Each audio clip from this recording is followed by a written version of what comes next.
Moi, Éric Tremblay-Dionne, je prends le serment au peuple québécois et je vous assure qu'il est absolument hors de question que je porte serment sous une pression ou une menace quelconque et que je prête ma parole sous la menace et la pression d'État à une assiette qui vaut 333 $ dans un avion pour notre gouverneur général du Canada. Il est hors de question que je prête serment à une assiette de 333 $ par assiette dans un avion de luxe pour dilapider de notre peuple, pendant qu'il y a du monde qui ont de la misère à se nourrir puis à vivre. Il est absolument hors de question que je prête serment à ça. Que je prête serment à une gaspille de fonds monumentale faite sur le dos du monde pauvre, tiens. Faite sur le dos du peuple québécois.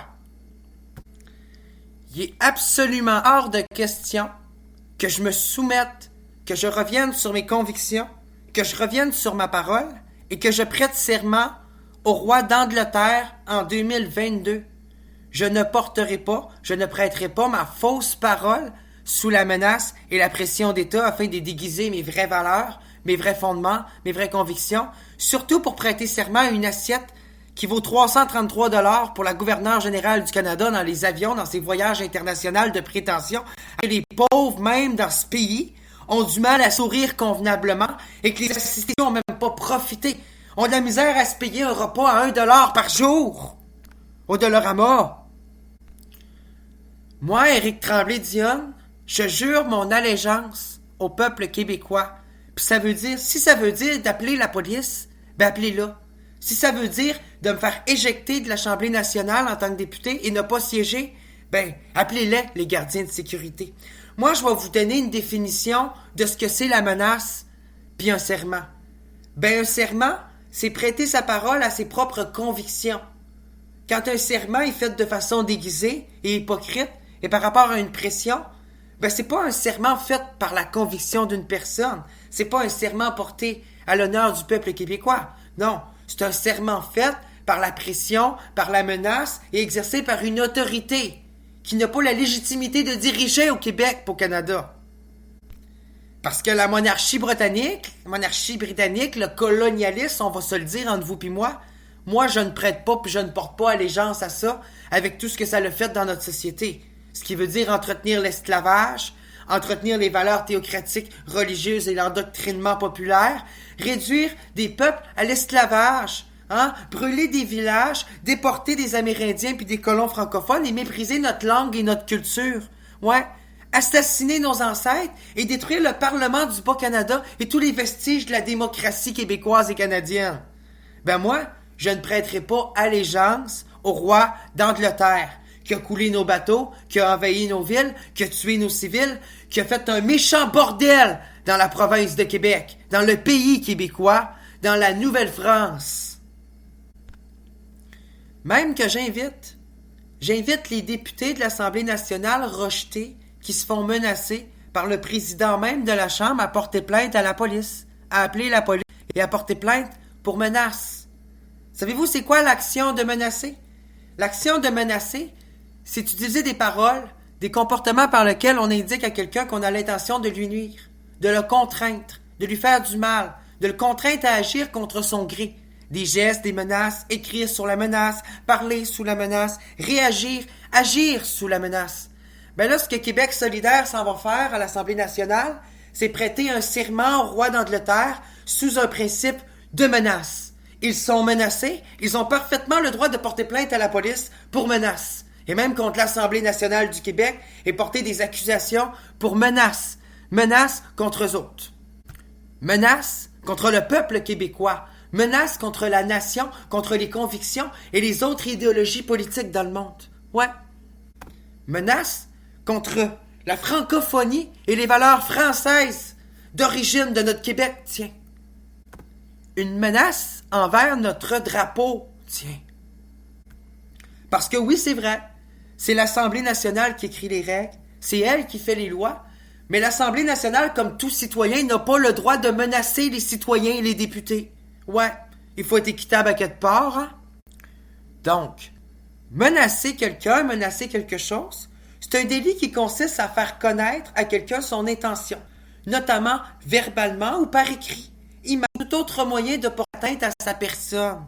La menace de commettre une destruction ou une dégradation dangereuse pour les personnes est également un délit, mais également pour leurs convictions, pour leur parti politique, dans l'intention de nuire, de freiner l'avancement et l'expression de la démocratie populaire.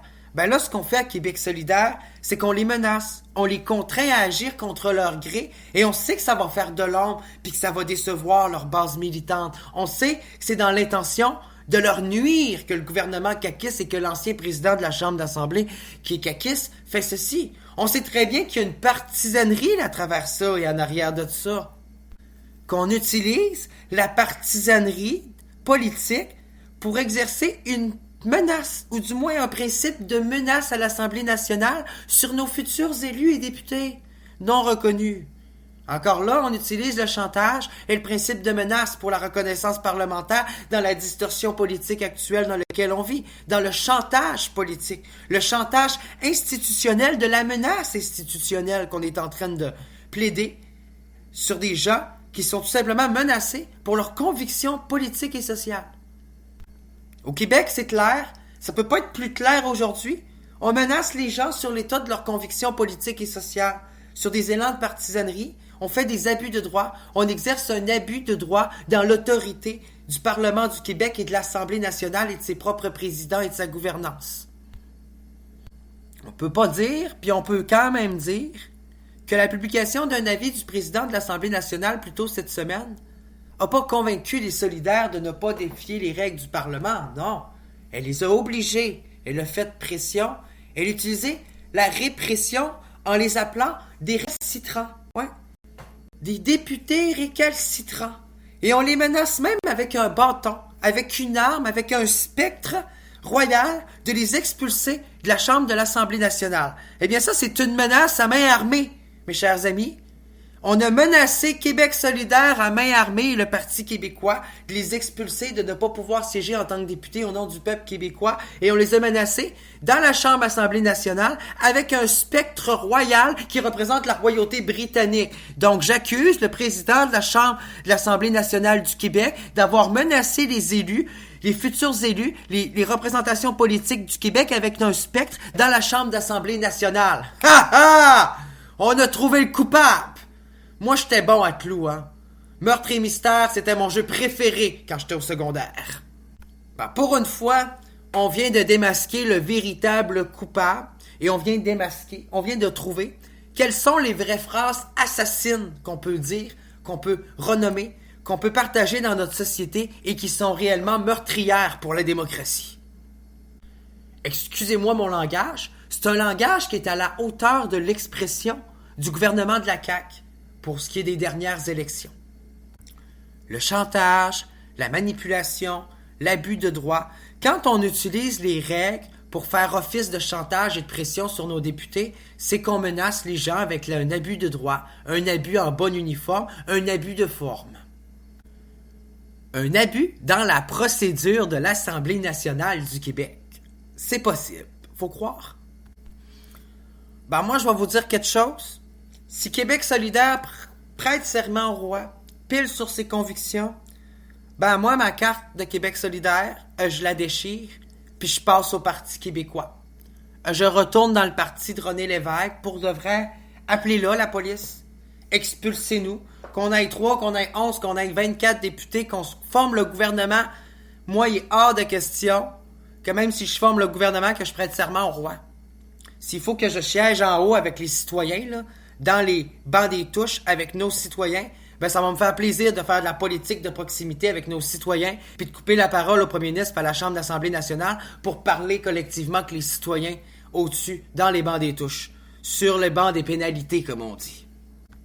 J'ai l'impression que le plan de match, que l'arbitre de la patinoire est en train d'exagérer les règles du jeu et de s'en prendre à une équipe plus qu'à un autre. Je veux dire, à une certaine époque, là, on prêtait serment à la Bible, puis à Dieu, puis à la religion au Québec, là. Ça fait que si on peut pas prêter serment au peuple québécois puis sauter le serment sur la monarchie, c'est qu'on est réellement hypocrite et qu'on nage dans une théocratie, un catholicisme et une religion du dimanche. Qu'on fait de la politique du dimanche, qu'on est en train de nous vendre une démocratie qui est digne d'une république de bananes. Et non des valeurs pour les démocrates que nous sommes tous ici. François Legault veut mettre un frein, veut placer un mur, veut mettre une barrière à la démocratie entre les militants, les citoyens et la classe politique. Il a déjà réussi avec le Parti conservateur du Québec, il a gagné ses cartes, maintenant il fait pression, il fait menace sur Québec solidaire. La prochaine victime, ça va être le Parti québécois. Parce que si on fait tout ça, c'est pour faire pression également sur le Parti québécois, qui lui tient tête et ne démord pas. Ne démord pas tel un cheval récalcitrant pour lequel on essaye de faire une thérapie comportementale qui utilise la brutalité, la menace et l'inconsidérable considération du peuple et de la nation québécoise. Il est hors de question que je porte serment au roi d'Angleterre, que je porte serment à une aristocratie française, une aristocratie anglophone, anglicisée, allophone, déguisée sous une fausse démocratie. Il est hors de question que je fasse comme le gouvernement actuel, puis que je fasse pression, puis que j'essaye de bâillonner la liberté et la revendication des causes de nos partis politiques et de nos militants. Ce que je vous dis, c'est que si l'Assemblée nationale veut appeler la menace, veut feindre la menace, veut menacer les députés, des expulsés de la Chambre avec les gardiens de sécurité, moi je vous dis qu'une menace, ça reste une menace, même quand on utilise les gardiens de sécurité de l'Assemblée nationale puis la police. Une menace, c'est une menace à main armée, même quand on utilise un spectre pour se montrer la puissance et l'autorité, parce que pour les députés de l'Assemblée nationale, il semblerait que les mots soient rendus une arme, au point où ce qu'on peut faire un serment faussé, mais au point où ce qu'on peut pas dire tout ce qu'on pense à l'Assemblée nationale et partout autour sans se faire poursuivre et vivre des pressions judiciaires et des pressions en bon uniforme et des abus de forme. On joue sur ce principe de liberté d'expression qui est devenu une arme, puis on menace les citoyens avec un spectre qui représente la monarchie britannique, un autre pays, une force armée et un pouvoir suprême sur le peuple québécois. Donc on menace les Québécois avec un spectre dans la Chambre de l'Assemblée nationale avec les fondements même des vieux écrits d'une politique qui a été écrite, constitutionnalisée il y a plus de 200 ans. À une époque où l'esclavage était quasiment encore légal, où on commençait à l'abolir aux États-Unis. Mais pour ce qui est des Français et des francophones, ça fait longtemps que dans les parlements démocratiques de la France et de l'Europe, on avait aboli les principes de l'esclavage. Donc moi, il est hors de question que je prête serment à l'esclavage. Non, je ne prêterai pas serment au principe d'esclavage. Je vais prêter serment à la liberté, au sentiment de justice, à l'équitabilité, à la culture, à la nation, à la démocratie, pour le peuple québécois, puis au Parlement. Je vais porter mon hommage, je vais porter toute cette révérence, je vais tirer ma révérence au peuple du Québec puis à son Parlement démocratique dirigé dans des valeurs inclusives. Donc je prête serment à un Parlement démocratique qui fait preuve de valeurs inclusives. Ce qui, selon moi, dans la discrimination systémique politique actuelle, ce qui n'est pas le cas du tout. Donc aujourd'hui, moi, Éric Tremblay-Dionne, dans ce nouveau podcast, je porte plainte pour menace contre le président de la Chambre de l'Assemblée nationale.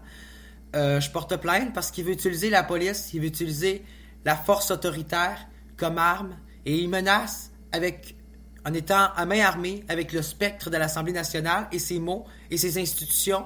Il menace l'ensemble des divergences politiques dans cette société et pour la majorité des Québécois qui veulent abolir le serment au roi parce qu'ils trouvent que c'est d'un ridicule profond.